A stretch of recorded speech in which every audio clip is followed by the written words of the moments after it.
6 plus 6 gives us 12, and 3 times 12 gives us 36. So 72 divided by 36 is just 2.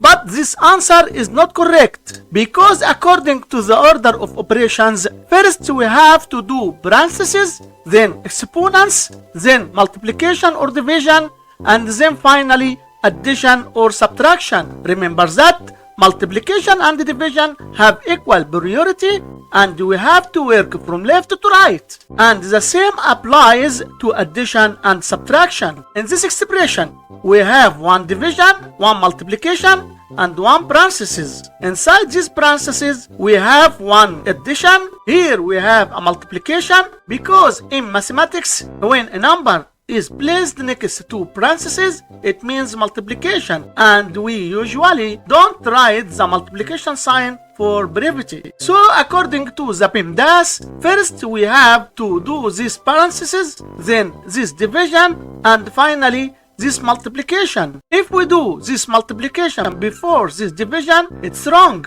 So first this parentheses. Inside this parentheses we have 6 plus 6, which equals 12. So 72 divided by 3 times 12. Now we have one division and one multiplication. So we have 72 divided by 3, which equals 24, times 12, which equals 288. And this is our final answer to this problem. Hit that like button, subscribe and share. See you next time.